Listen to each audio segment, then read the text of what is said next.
9 years. That's all it took for one family to treat the same person like two completely different people. When he had 47, he was invisible. When he had $100 million, they suddenly remembered his birthday, asked for favors, and told everyone they had always believed in him. The strange part? The money didn't change his family. It revealed them. This is the story of what really happens when you go from $0 to 100 million, one level at a time. Level 1, 0. You have $47 in your bank account, not $47 saved. 47 total. Your phone screen is cracked down the middle. You stopped noticing it months ago. Your shoes have a hole near the left heel. You angle your foot when you walk so no one sees. It's December. Christmas dinner is at your uncle's house. Big house. 3 cars in the driveway. A Ring doorbell. The kind of family that takes a photo every year and frames it in the hallway. You take the bus there. The table is loud, full. 17 people talking over each other, plates stacked, kids running between chairs. No one notices when you walk in. You sit at the far end of the table, near the kids, the fold-out section where the table wobbles if you lean on it.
has shifted in the atmosphere, in the way people orient themselves toward you without meaning to. Family events feel like stage productions. You arrive and people make space. Not dramatically, just space appears. Cousins introduce you to their friends with this particular energy, like they're presenting something they had a hand in making. Yeah, he built it himself, from nothing. I always knew he was going to do something big. You smile. You're learning to smile at things that used to make you feel something. Your aunt, the same one who said, "That's what hard work looks like," while staring at someone else's car, asks if you can sit down with her son about his business idea. You agree. You sit with him for an hour. The idea isn't good. The market doesn't support it. The margins don't work. The timing is wrong. You tell him honestly but carefully. You give him 3 things he could actually do instead. He nods. His mother, your aunt, calls you 2 days later. She's cold, clipped. Says maybe you were too discouraging. Says he's sensitive. Says you could have been more supportive.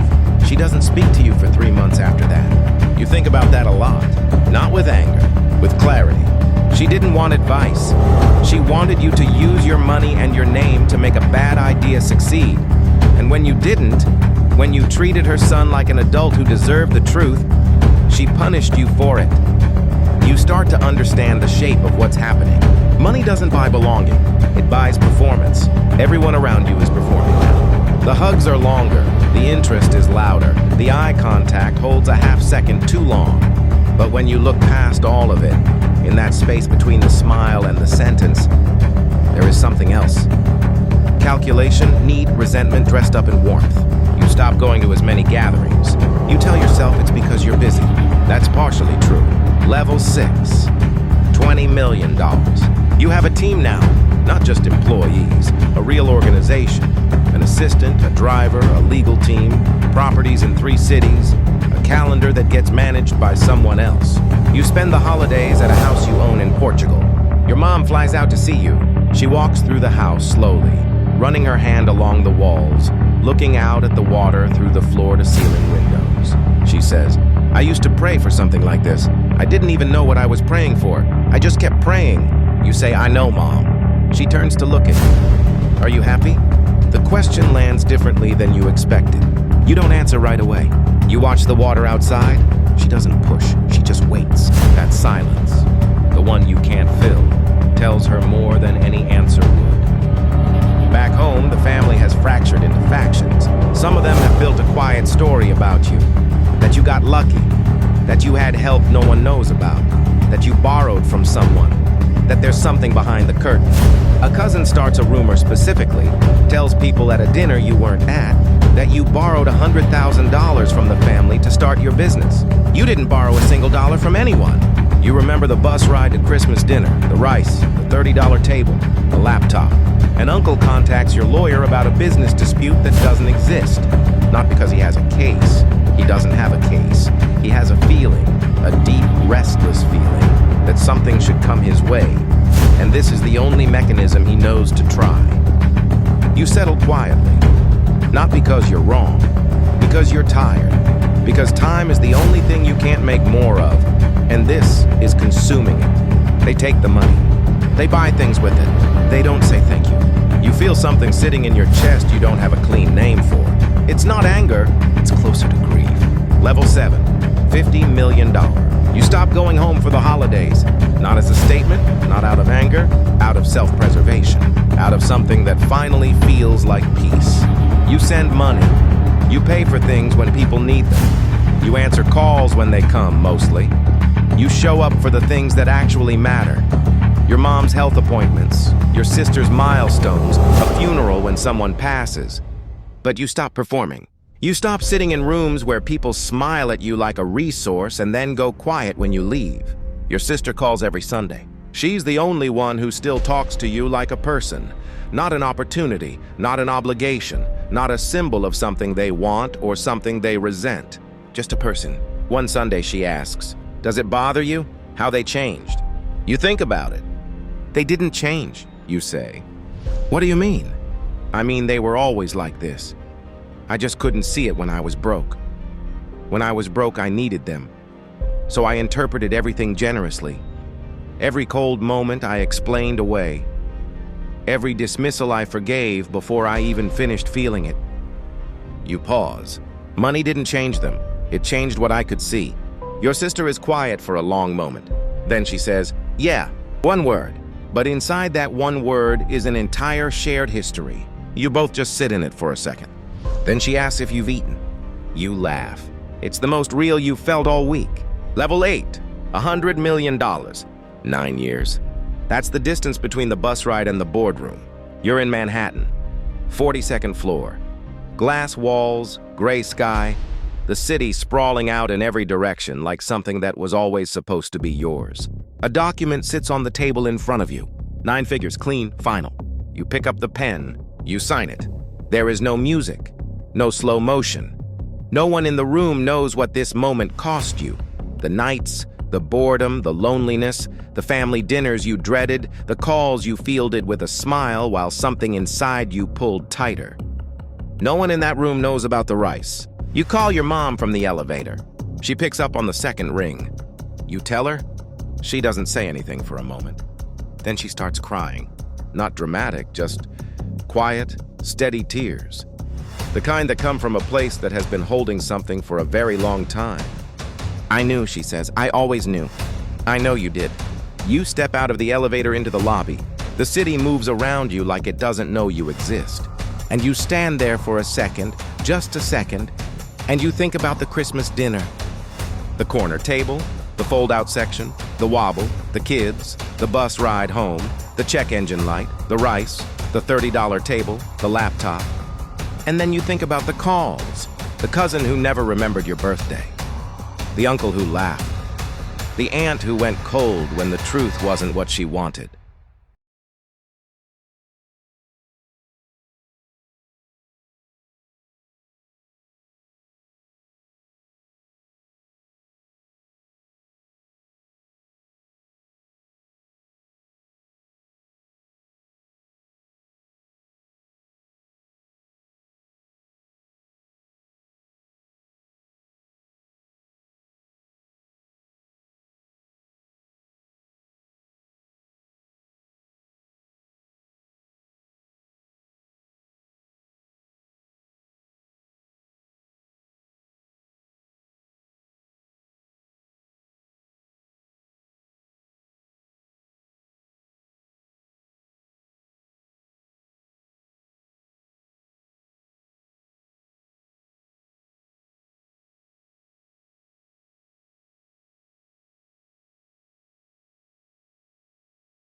When there's nothing left to